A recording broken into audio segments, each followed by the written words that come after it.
MS Dia Preview, informação até você. Quem já viu Matrix aí do outro lado? Pois é, Matrix, dois mundos, um mundo que se alimenta do outro e tem realidades paralelas e tudo mais. Parece algo distante, parece ficção científica, mas é também o nosso mundo. Boa parte do que a gente vive está no digital.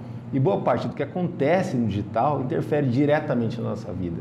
Bom, esse paradigma é a vida do Diego Amaral, gestor de tráfego certificado pelo Google, pelo Facebook, que trabalha nessa área e vive o drama, o dilema de alguém que faz abertura de mercado. Isso mesmo, porque aqui no Mato Grosso do Sul não é muito tradicional essa questão, que é simplesmente fundamental para resultados, para alavancagem de empresas. Um papo ótimo, e se eu fosse você, ficava no vídeo.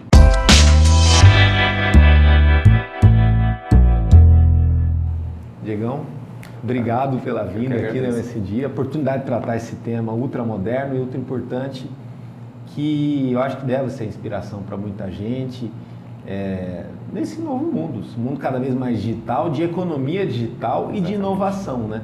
Mas não existe inovação, eu sempre pensei dessa maneira, sem um trabalho formiguinha, né? Sem aquela coisa assim de você criar bases sólidas para uma coisa poder bombar depois. Seja bem-vindo. Queria que você primeiro falasse para a gente, assim, conceitualmente, o que é essa profissão que você exerce tão bem e buscou certificação do gestor de tráfego. Então tá. Queria cumprimentar todo mundo que está aí assistindo e dizer que é um prazer estar aqui, principalmente para falar de uma coisa que no nosso estado é muito novo, é muito incomum, né? Mas eu vim aqui para quebrar paradigmas e espero ser o mais claro possível para inspirar você jovem que está aí assistindo e quer ter uma profissão bacana, uma profissão bem remunerada, uma profissão que gera muitos resultados e uma profissão que veio para ficar. Tem feito muita diferença no mercado e eu acredito que, com certeza, não é a profissão do futuro, tá? Ela é do presente já.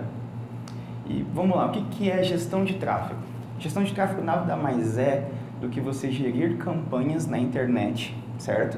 Para trazer pessoas para visitar a sua página, o teu Facebook, o teu Instagram, o teu site, principalmente o site, né? Que as pessoas hoje diminuem muito a importância do site, mas o site é uma ferramenta importantíssima para gerar conversões, né? E vendas. Por quê? O site ele te traz credibilidade. Então, quando você tem uma intenção de buscar qualquer informação, seja ela de pessoa ou empresa, a primeira coisa que você faz é o quê? Procurar no Google. Sim. E o Google vai remeter o quê? A um site. O site é uma plataforma de transmissão de quem é você. Então, ele traz do mundo físico para o mundo digital as informações necessárias para as pessoas pesquisarem sobre você, seu serviço ou sua empresa. Então, o gestor de tráfego, ele gerencia campanhas, né, para alcançar pessoas. E pessoas automaticamente vão comprar seu serviço, seu produto, N coisas que você tem a oferecer no mercado. Trazendo para o mundo analógico, Digão, por exemplo, quando fala essa palavrinha mágica, campanha, bom, muita gente vai para o YouTube, fica assistindo o YouTube, tem aquela história do 6 em 7, né, que muita gente fica milionário e tudo mais. Isso, que são campanhas. Mas lá antigamente, né, o MSD tem tanto jovem quanto mais velho, mas se o jovem estiver desinformado, ele está igual o sujeito lá de acima de 50, né? O comércio, o cara tem uma lojinha, aí essa lojinha é igual às outras lojinhas, às vezes vende a mesma coisa que as outras lojinhas. Se ele não fizer um diferencial, de botar uma vitrine diferente, de lançar o panfleto, na época dele ter, no caso, uma exposição também na televisão ou no rádio, ele era só mais um. Então isso eram campanhas, né? A campanha que ia offline e tal. Depois disso vai para o digital para que faça com que as pessoas passem na frente daquela vitrine. Agora, isso para quem tem um ponto às vezes, né? Muitas vezes esse serviço está dentro da casa das pessoas, no home office, ou é aquele profissional fazendo o próprio marketing pessoal. É trabalhar, no caso, tudo como se fosse uma vitrine na internet e você cuidar para que essa vitrine seja bem vista, não adianta só ela ser vista, e que dessa visibilidade gere conversões? Com certeza. Eu costumo fazer uma analogia bem simples para explicar e exemplificar o que é o marketing digital, né? O que é o tráfego.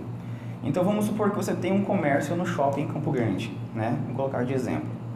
Você tem possibilidade de vendas a partir do momento que as pessoas começam a transitar frente à sua loja. Aumenta a chance, né? Com de certeza. cada 100, Por os dois, isso a três vão entrar. importância que você tem na hora de comprar um bom ponto, um ponto comercial. Para saber o quanto isso é importante, é só perguntar para aquele cara que aluga um ponto com catiça, né? Aquele ponto que não vai para lugar nenhum, nunca dá certo. Exatamente. Então a pessoa prefere procurar um ponto que seja com bastante movimentação, numa esquina, numa avenida, né, bem movimentado, ou shopping onde as pessoas transitam bastante. Então eu dependo de probabilidades numéricas para ter venda. Por quê? E na internet? Na internet não tem isso, tudo livre, tudo solto, onde que está cada um? Aí que vem um pulo do gato da internet. Vocês já devem ter percebido que existe uma inteligência artificial dentro do Google, do Facebook, do Instagram, e ele analisa o perfil de cada um de vocês. Ou seja, tudo que vocês fazem pesquisando na internet define qual é o perfil de consumo que vocês têm. A sua idade, sua renda per capita, os seus interesses, né? Tudo que você faz ali fica registrado no seu IP. Então, automaticamente... Onde você está, né? Onde você está, a sua geolocalização, exatamente. Então, tudo isso conta para definir o seu perfil, o seu padrão de consumo. É aí que entra o pulo do gato da internet, da gestão de tráfego digital. Vamos supor que você tem essa loja que está ali, as pessoas estão passando, né? Certo? Essa loja, ela vai transmitir uma possibilidade de venda? Vai, só que ela é limitada, porque eu não tenho uma definição de público-alvo muito bem específica. Já uma vitrine virtual, ela me traz benefícios muito maiores. Por quê? Porque eu consigo colocar pessoas para verem as suas informações. É 24 horas, né? Por isso que vem esse termo, tráfego, de trafegar. Pessoas vão trafegar a sua loja online e vão ver as suas informações. Só que ela é diferencial por quê? Porque ela vai trazer pessoas qualificadas para consumir do teu produto, do seu negócio. Ou seja, é como se você pudesse escolher no shopping quem vai passar em frente da loja. Exatamente. Vamos supor, a loja de óculos de sol. Vai acabar passando mais na frente da loja de óculos de sol quem está precisando de óculos de sol e quem gosta de usar óculos de sol. E esse óculos de sol, ele comunica melhor com que público? Ele é um óculos de sol voltado para o público feminino, então eu já tenho definição de público-alvo aqui. Então eu vou lançar uma campanha para mulheres de tal idade a tal idade que tenham preferências em atividades correlatas que vão usar o óculos de sol. Então, aquela pessoa que gosta de praia, aquela pessoa que gosta de correr, que gosta de nadar. Então, ali eu consigo ser muito mais assertivo com a minha campanha. Que é aquela história que você fala, assim, não adianta só gostar de óculos de sol, é quem quer usar. Exatamente. Esse cara que vai comprar. Exatamente, por isso que existe a criação de públicos de interesse. Então, eu sou muito mais assertivo numa campanha digital porque eu vou mandar exatamente a campanha para aquele que já tem interesse em comprar.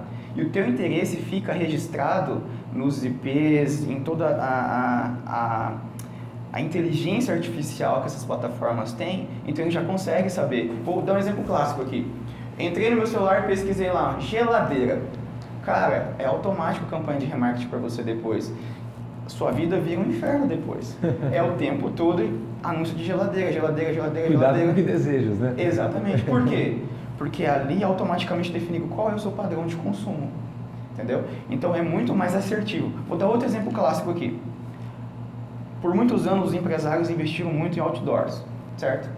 Só que o outdoor, embora seja uma campanha assim... Era aquela história do charme, né? Outdoor, revista e televisão. Exato. Você jogava a tarrafa, não sabia o que vinha. Exatamente. Você não consegue mensurar o seu público. Ali você tem uma estimativa que passam naquela avenida ali tantos mil carros por hora. Só que quantas pessoas daquelas ali vão parar, vão analisar a tua informação, vão processar essa informação e vão gerar um desejo de comprar o seu produto? Eu estou enxergando o que está escrito ali também. É muito difícil mensurar isso daí, praticamente impossível. Então, um tiro no escuro. E já com o digital, você tem a metrificação, a qualificação desses dados. É total diferença. Total. Então, eu sei quantas pessoas acessaram a minha página, eu sei quantas pessoas adicionaram o produto no carrinho, eu sei o padrão comportamental do meu consumidor. Então, eu consigo te dar métricas. Você é meu cliente, eu consigo todo mês... É isso que eu ia perguntar. Isso vale tanto para o não cliente, que é potencial cliente, quanto para o cliente também. Você sabe mais ou menos a situação dele dentro da tua plataforma e fora. Você passa a conhecer isso, porque ele vai para esse, vamos botar, esse campo de análise, né? Exatamente. Você que gosta aí de exatas, a gestão de tráfego ela é muito lógica. Então, a gente passa o tempo todo fazendo mensuração de dados. E nada mais concreto do que dados, estatísticas. Então eu consigo entender, através desse comportamento, através do número de pessoas que estão indo ali visitar, o que pode ser convertido em venda, o que não pode, o que tem que melhorar. Isso aqui só o digital consegue trazer. E é por isso que o digital teve esse boom de proliferação, e as pessoas falam tanto em fazer 6 em 7, falam tanto em vender em larga escala, porque são resultados mensuráveis. Eu consigo ter previsibilidade de resultado, coisa que a mídia offline não me dá, entendeu? Então, eu vou dar um recado aqui, você que está assistindo aí, que é um empresário, que é um autônomo, se você não investir no digital, você está fadado ao fracasso. Pode até parecer pesado isso daí, Danilo, falar isso daqui, mas você está afadado ao fracasso. Não dependa mais de indicação, pelo amor de Deus. Não dependa mais de tráfego orgânico, pessoas passando na frente da sua loja, senão você está morto. Trazendo aqui para o paralelo, hoje é dia 31 de janeiro, a gente está gravando essa entrevista, eu fui assistir ontem aquele filme Babilônia, com Brad Pitt. O que é o filme Babilônia? Ele trata de um recorte da época que o cinema saiu do cinema mudo para o cinema falado. Foi uma ruptura total com aquele mercado, né? E conta a decadência de um galã, que é no caso o Brad Pitt, e outras várias histórias e tudo mais, mas principalmente a mudança do modelo de negócio e quanto que foi uma ruptura. Lembrando que aquilo lá é na década de 20 do século passado. A gente está na década de 20 desse século. Uma década que tende a ter ruptura da questão do dinheiro, o dinheiro digital, né, que não papel, mudança na relação das pessoas, algo acelerado após a pandemia, mudança nas relações de emprego e mudança nas relações de consumo. Exatamente. Né? Esse gestor de tráfego, esse trabalho, como que você vê isso tudo no novo normal, no pós-pandemia? Porque eu acho que todo mundo estava com o celular bom, todo mundo estava utilizando e se envolvendo nessa cultura digital num certo ritmo até a Covid-19. Depois da Covid-19, muda tudo. E a partir dali, eu acho que toda essa transformação ganhou um ritmo muito maior. O que coloca isso que você falou mesmo. Ou adapta, ou você some do mercado, né? Primeiro ponto. A Covid-19 trouxe uma quebra de paradigma com relação ao padrão de consumo dos brasileiros. Ou seja, antes o brasileiro tinha um certo receio de comprar da internet. Tinha um total receio. Eu tenho clientes aí que são mais velhos, demoraram muito para fechar com a gente porque tinham esse receio de que realmente o digital funcionava.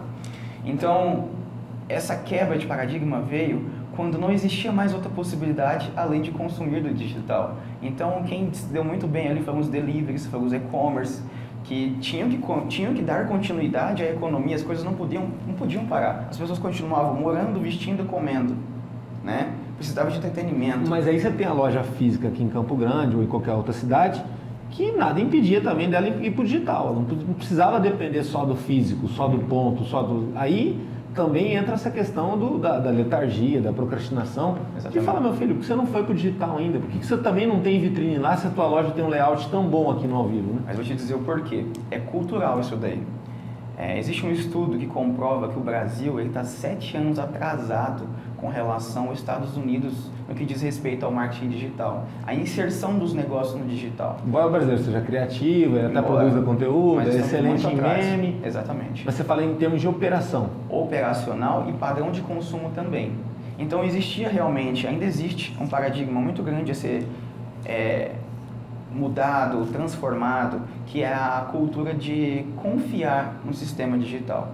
Até porque, por exemplo, o sistema digital lá, o capitalismo é muito mais avançado, é o país mais importante do mundo em termos de potência de todas as frentes, econômica, militar e tudo mais, mas lá eles são foda em logística, em supply chain, né? É aquela história de você ter casas de americanos que os caras têm verdadeiros estoques, depósitos de última geração e conseguem fazer delivery, entregas de venda de e-commerce na própria cidade e na própria região de uma maneira muito mais rápida, né? O calcanhar de Aquiles do digital hoje é a vertente realmente do transporte, é a vertente da logística. E isso a gente sente em todos os setores, não é só no digital não, né? Você sabe que se a greve de caminhoneiros acontecer, o Brasil para. Então a gente depende totalmente da logística. Isso aqui é um ponto que o Brasil ainda tem muito a crescer. Mas assim, voltando ao ponto de que houve essa ruptura na questão do padrão de consumo, nós tivemos números exorbitantes de crescimento no consumo digital. Ou seja, quem investiu no digital teve muito retorno. Nadou de braçada. Né? E a tendência veio para ficar. Não foi só uma coisa que aconteceu no momento da pandemia e depois caiu. Não, é um crescimento linear. Essa cultura foi adquirida, não é algo que foi passageiro.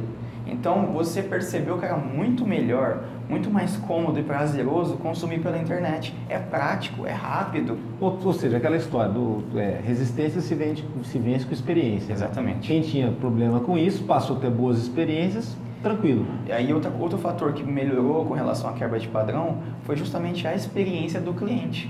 Os empresários que entraram no digital aprenderam a gerar boas experiências de compra no digital. Isso faz com que você nem queira mais sair de casa.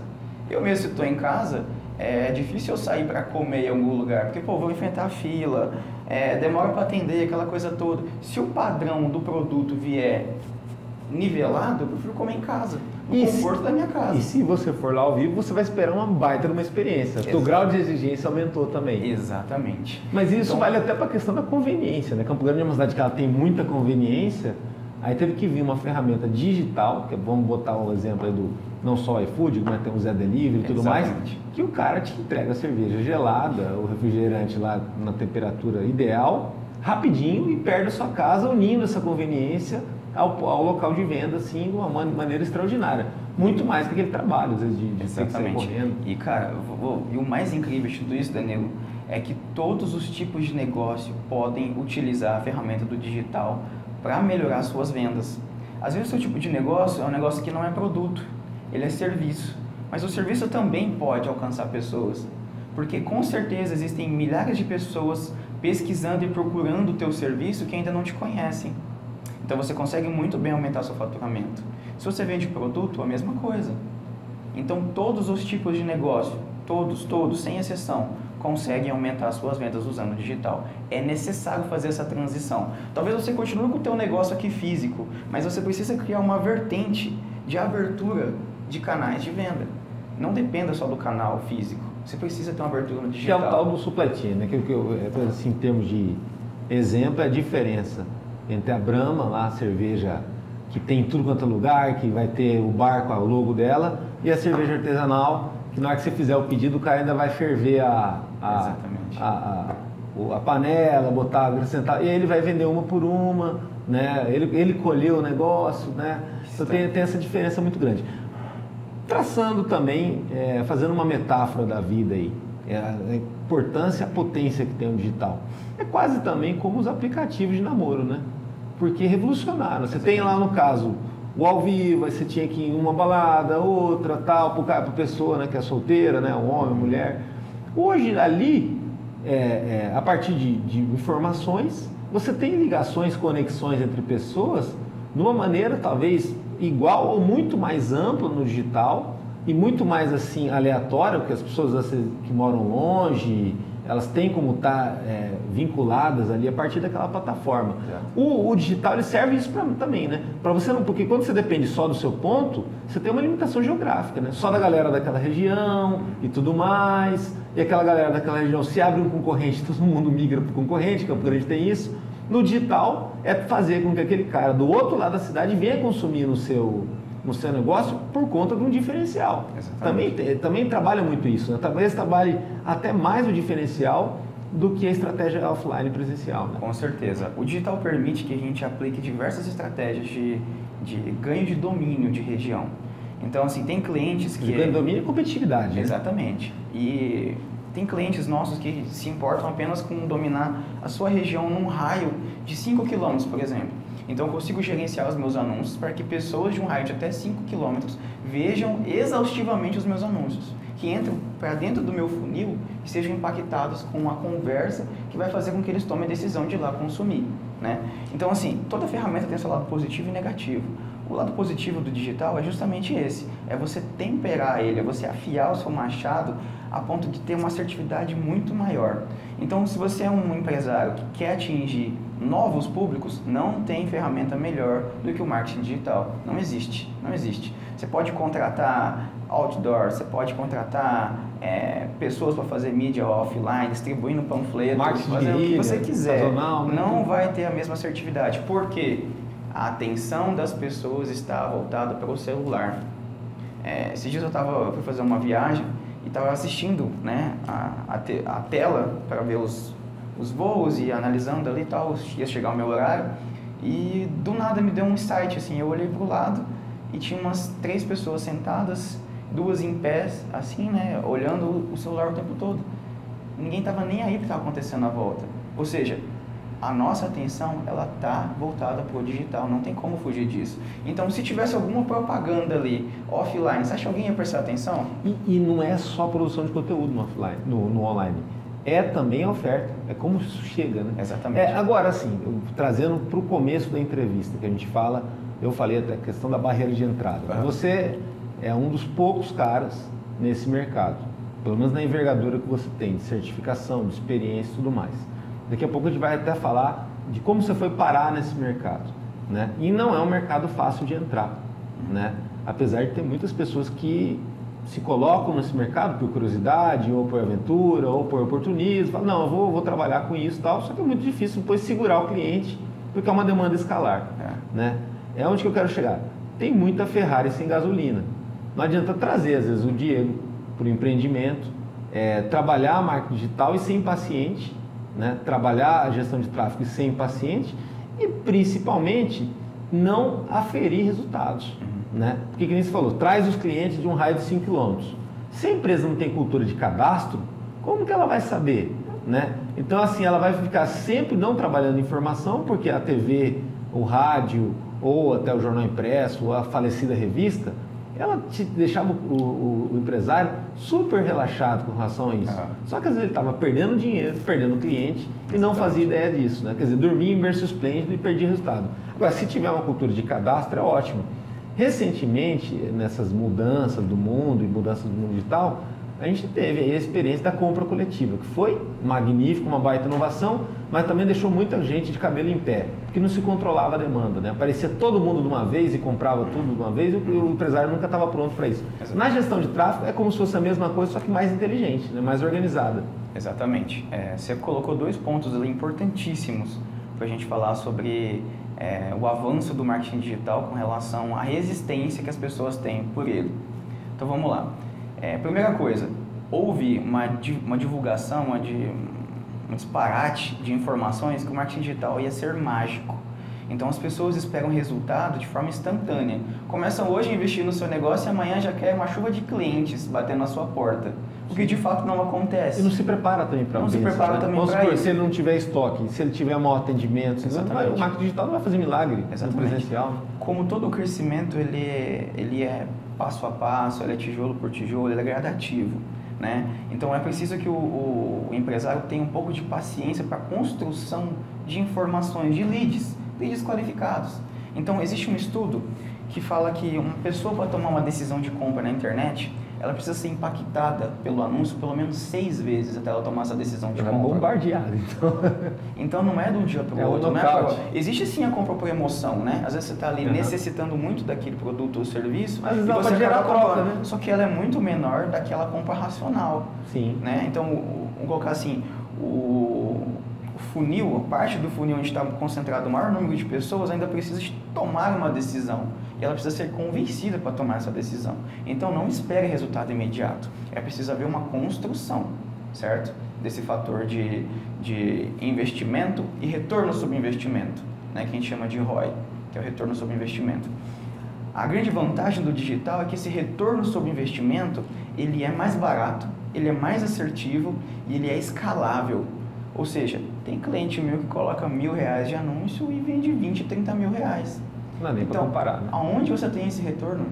Em que mídia você coloca esse valor e tem esse resultado? Não tem como. Não tem. O digital veio justamente para isso, para mudar o padrão de raciocínio desse empresário, para que ele entenda que ele pode sim alcançar muito mais pessoas com um custo mais baixo, só que isso vai ter que haver uma construção. Existe uma vertente do nosso trabalho que é o Business Intelligence, que é a tendência do mundo todo. Hoje a guerra é de informação. Então vence aquele que tem mais dados, certo? Então para você construir uma rede de venda, uma rede de clientes, quanto mais dados você tiver armazenado, melhor. Porque esse lead que vem para dentro, ele precisa ser alimentado ao longo do tempo, certo? Então o cliente veio hoje com um certo interesse, só que ele precisa de um certo tempo e maturação de ideias para tomar sua decisão de compra. Então, quanto mais leads qualificados eu tenho e quanto mais eu alimento eles ao longo do tempo, eu crio um ciclo vicioso de vendas. E é aí que faz todo o diferencial. Por isso que é importante você ter um planejamento estratégico. Não basta simplesmente ser um gestor de tráfego apertador de botões. Existe uma inteligência por trás. Então eu trabalho com uma equipe multidisciplinar atrás de mim. Não é só eu apertando o botão e gerenciando campanha. Tem que ter um planejamento estratégico. Então, porque você tem as variações também. Exatamente. Você não trabalha com uma linha linear de ações e de eventos, né? Porque você trabalha com concorrente, você trabalha com a questão do produto. E cada mercado tem a sua particularidade. Cada mercado tem a sua particularidade.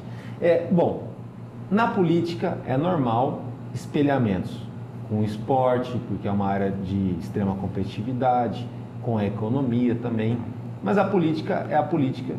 E cada vez mais no Brasil ficou provado que a política é a política pela política, né? Uma coisa até meio Maquiavel, né? Com fundo eleitoral, então, pelo amor de Deus, né? Que aí o fundo eleitoral coloca todos os peixinhos no mesmo aquário, né? Como se fosse uma situação de igualdade e... Igualdade velada. Igualdade velada.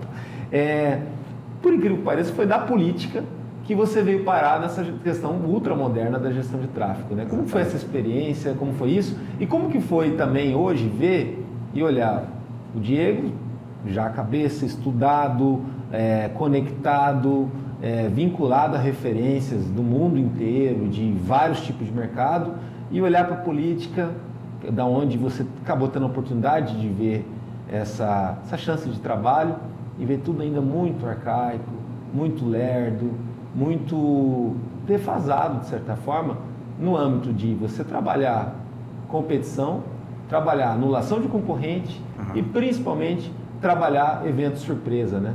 Porque até tem vamos supor, foram 500 e tantos candidatos na última campanha.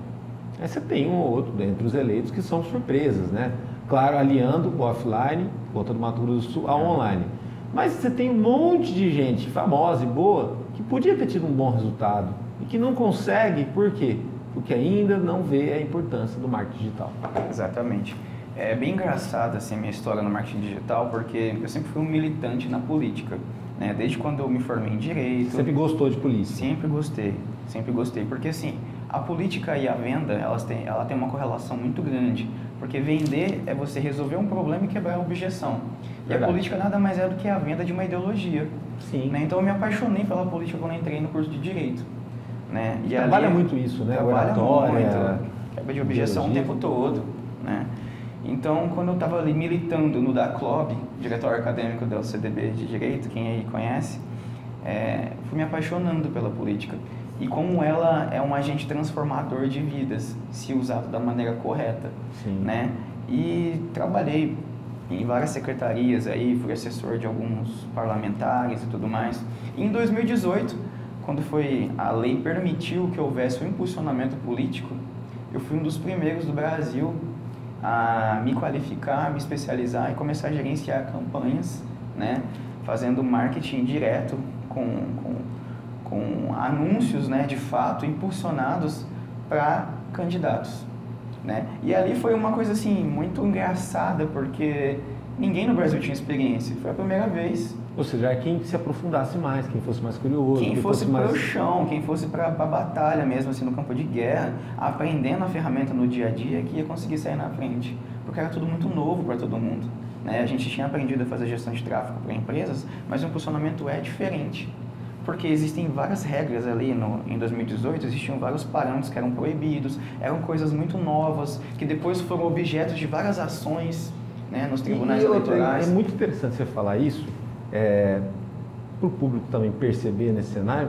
2018 é uma eleição que o cara que ganha para presidente do Brasil é o que também soube melhor usar a esfera digital, né? Exatamente. Foi nítido a vantagem dele com relação a isso, né? E uma hegemonia com relação aos outros, né? Como modelo de campanha, de divulgação e tudo mais. E também porque, apesar de ser tudo muito novo, foi o cara mais engajado nessa situação. Exatamente. Essa campanha trouxe dois fatores importantíssimos, que foi, primeiro, o encurtamento da ligação do eleitor com o candidato, ou seja, quando a pessoa acompanhava ali o candidato falando, ela se sentia mais próximo do candidato. coisa que na mídia offline a gente não consegue ter, porque existe uma modificação muito grande das informações pelas mídias, e quando você ouve diretamente da boca do candidato é outra história. Então você se sente mais próximo. É uma crise de credibilidade no jornalismo. Exatamente. Também, né? E ali também começaram a surgir as fake news. Então, qual é a fonte mais confiável que a gente tinha de informação? A ligação direta. Era diretamente com o candidato. Tanto que tudo que a gente observa hoje de informação mundial em nível político, a primeira coisa que você faz é conferir o Twitter da pessoa, porque é uma rede de credibilidade, a pessoa twitta, só ela pode twittar ali, sabe? E é ao vivo, e é na hora. Então, trouxe essa vivência diferenciada. Então, o digital veio realmente para mudar o padrão, né, de relação do eleitor com o candidato. Então, trouxe essa proximidade. E saiu na frente quem melhor se adaptou a isso. Quem melhor soube usar das suas argumentações, da sua relação com o público, dos seus valores, né, da sua comunicação mais efetiva com o público-alvo, né? E ali, no caso, saiu o vencedor, o candidato da direita. Você que, assim, é engraçado isso, que você acompanha a história, você é parte da história e você faz história a partir de um mercado de inovação. Então, a gente é sempre 3, 4 coisas ao mesmo tempo. No caso do Jair Bolsonaro, além dele ir muito bem utilizar essa ferramenta da mídia digital, que 4 anos depois concorrentes também aprenderam a usar um pouquinho melhor que ele também era um cara de muito chão. Ele viajou o país, ele chegava no aeroporto com gente abraçando ele, dava muita entrevista, era um cara de muitas narrativas, controverso, né, de polêmicas e tudo mais. Então, a vida offline alimentava muito a vida online. Tanto é que depois, como presidente, foi uma fábrica imensurável de manchetes, né? Quer dizer, o Bolsonaro de manhã dava manchete, à tarde dava manchete, à noite também. Também, nesse olhar do Diego para a política, da política para o Diego, também um pouco comodismo dos políticos, que a gente acabou falando das empresas, ele querer ser um diferencial na internet, às vezes, querer ser um suprassumo, sem que a vida offline tenha também esse diferencial. Não dá para ser contraditório no mundo tão transparente quanto hoje, né? Uma coisa que a gente prega Se não muito... tiver narrativa real, não tem narrativa virtual. Né? Não tem. Uma coisa que a gente prega muito é o processo de humanização do processo digital. O que é isso? Uma coisa é eu me tornar conhecido e reconhecido pela sociedade, pelo digital, mas não ter mais aquela política de chão. Não está ali presente, não está ali tornando a relação extremamente especial com cada eleitor. Validando, né? Validando. Porque não basta estar nesse patamar aqui acima e deixar o meu eleitor de lado. Você está distanciando. Você está encurtando ao mesmo tempo e distanciando no outro. Por isso que então, é um trabalho você acaba conjunto, tendo um né? funil furado. Funil furado, entendi. Então, por isso que você traz o trabalho de humanização do processo. Que no caso então, da empresa seria, no caso, assim, faz um baita do marketing digital, tem um site bonito, rede social uma equipe bonitinha. de vendas, uma equipe de atendimento, aí chega para lá, dar atenção para o cliente. Aí chega lá no balcão, pois é, a gente não tem agora a pronta entrega, a gente vai ter depois, não tem demonstração, vamos ver, ou só tem essa quantidade, aí não dá, né? Por exemplo, quando a pessoa vai atrás, ela quer tudo. Exatamente. E ela quer se sentir especial. E o eleitor é muito carente de atenção. E ele se sente extremamente lisonjeado quando o próprio candidato o responde, o dá atenção. Então, assim, para as pessoas que eu trabalhei, por exemplo, nessas campanhas, eu orientava, assim, de maneira incisiva.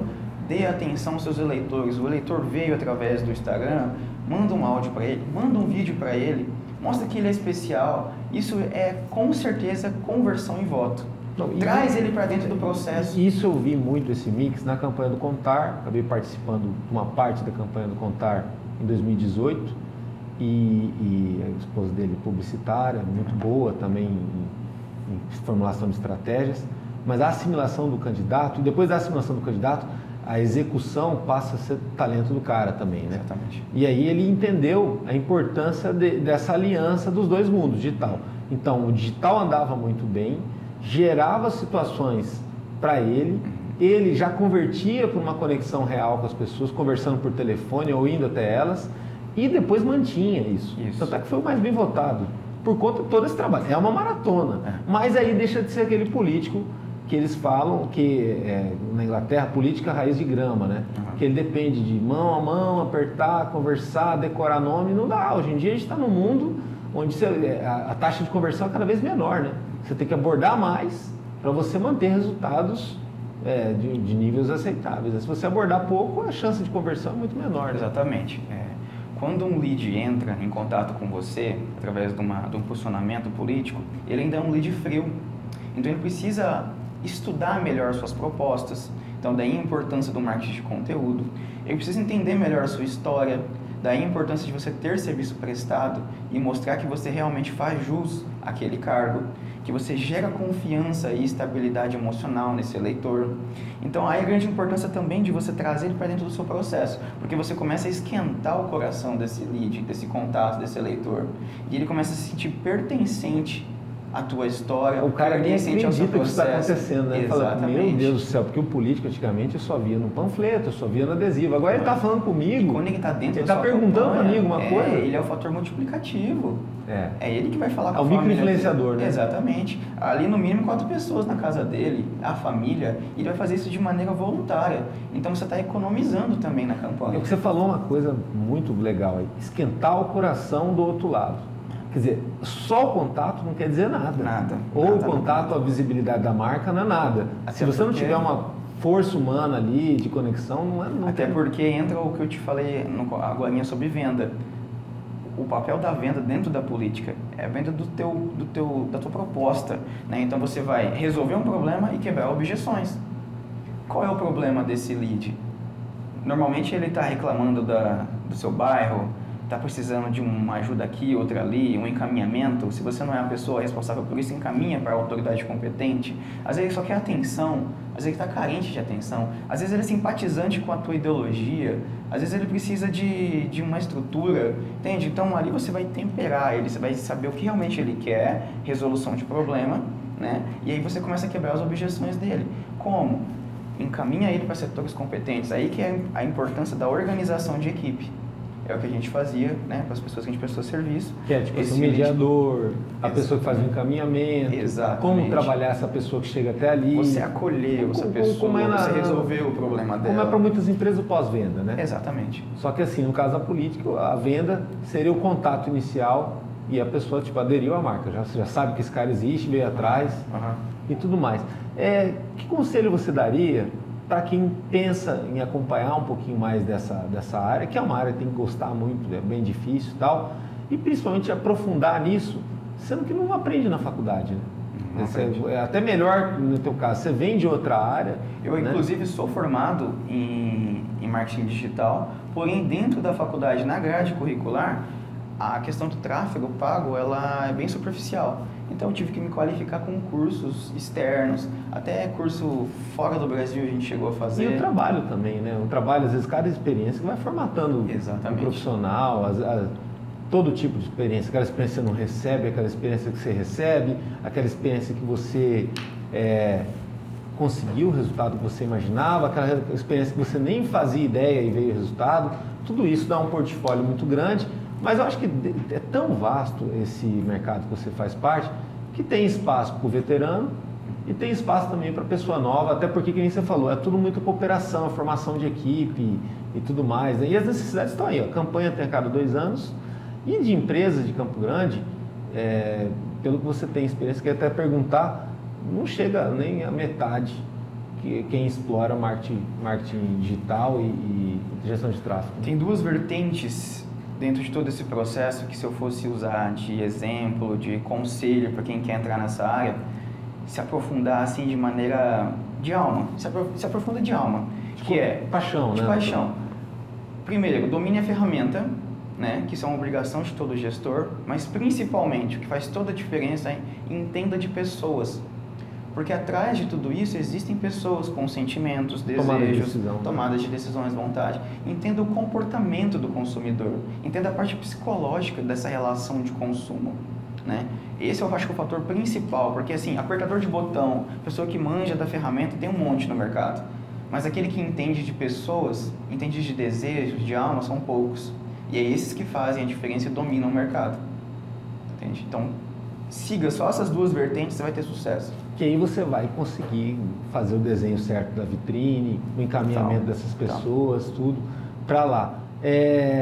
Eu acredito hoje que você também viva essa situação do cliente de fora e o cliente daqui do Mato Grosso do Sul raiz, né? E acaba vendo a diferença clara dos dois, quanto a mente ser mais aberta, essas experiências e tudo mais, e também a resistência à teimosia quanto à inovação. Como que é esse trabalho também, você, por estar no mercado, ser uma das pessoas que está abrindo esse mercado aqui, de romper a barreira de entrada? Porque depois que rompeu a barreira de entrada, aí muita gente vai aparecer, vai nadar de braçada nisso e tal, né? Mas você ainda é o bandeirante, o pioneiro na coisa, não só você como tantos outros aí, que tem ainda que fazer aquele trabalho de formiguinha, tem cliente que desiste, desbravar, explicar para o próprio cliente que ele vai ser ainda maior do que ele é. E acontece muito isso, você passa ali, você vê uma pizzaria, ela tem um tamanho, passa daqui a um tempo ela está maior. O próprio cara que às vezes gerencia aquilo ali, ele não faz ideia que ele ia crescer. E se ele não faz ideia que ele ia crescer, é o primeiro risco dele falir, né? Tudo parte de um princípio cultural, certo? A gente tem uma divisão aí de estados no nosso Brasil e cada estado tem a sua peculiaridade, né? Estados mais desenvolvimentistas, como os estados componentes do Sudeste, estão mais acostumados com essa pegada digital. Porque a informação chegou primeiro para eles, lá são grandes centros, são indústrias, né? Grandes empresas do marketing estão instaladas lá, né? São centros, né? Mato Grosso do Sul ainda é um estado muito voltado para o agronegócio. Então, acaba sendo periférico, né, desse processo de competição. A nossa cultura ainda é outra. A nossa cultura está ainda enraizada naquela coisa do frente a frente, a palavra ainda vale, eu confio mais na indicação do que realmente em algo que eu não consigo palpar, que não é mensurável. Ou o produto vai fazer milagre, né? Esse produto se vende sozinho. Exatamente, não é assim. Então, para a gente é uma quebra de paradigma, né? Então, existe sim uma certa resistência com o Centro-Oeste de uma maneira geral, até que Goiás está bem desenvolvido, né? Acabou aderindo bastante, mas Mato Grosso do Sul, o Distrito Federal também está bem forte, mas Mato Grosso do Sul, por essa raiz, né, mais do agronegócio, a cultura mais assim sertaneja, vamos colocar, aquela coisa mais assim do campo. E do commodity também, né? Commodity é commodity, né? Mas a gente está quebrando, né? Aos poucos, está mostrando o resultado, porque assim, contra fatos não tem argumentos. Então, quando você começa a trabalhar ali com empresas que geram resultado, te dão prova social, é irrefutável. Não tem como uma pessoa chegar ali e questionar aquilo ali. É fato, deu resultado. Então, é um trabalho formiguinha e que resultados de outras pessoas estão incentivando novas pessoas a conhecerem, né? Então, a gente tem lutado aqui, tanto que a minha carteira de clientes hoje, ela é muito maior com clientes fora do estado.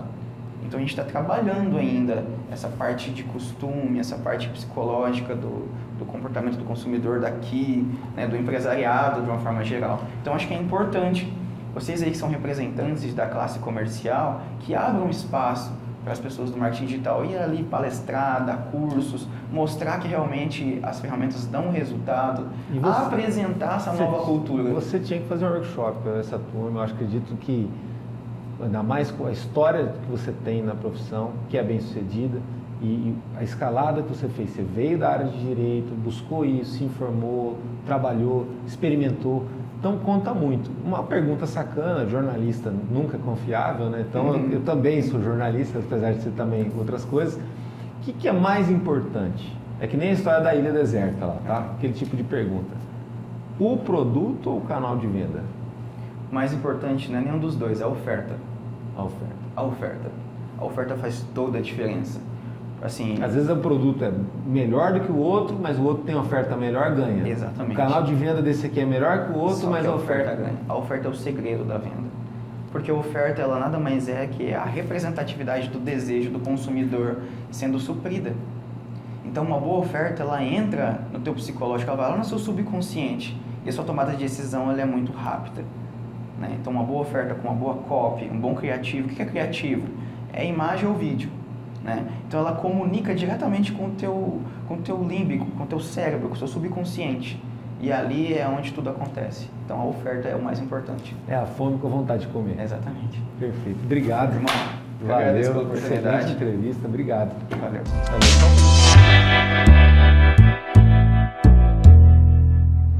E acompanha nosso trabalho no www.msindia.com.br, ou lá no YouTube tem os cortes, as entrevistas completas e também muita coisa na rede social do jornal, no Instagram e no Facebook do MS Dia. Até a próxima.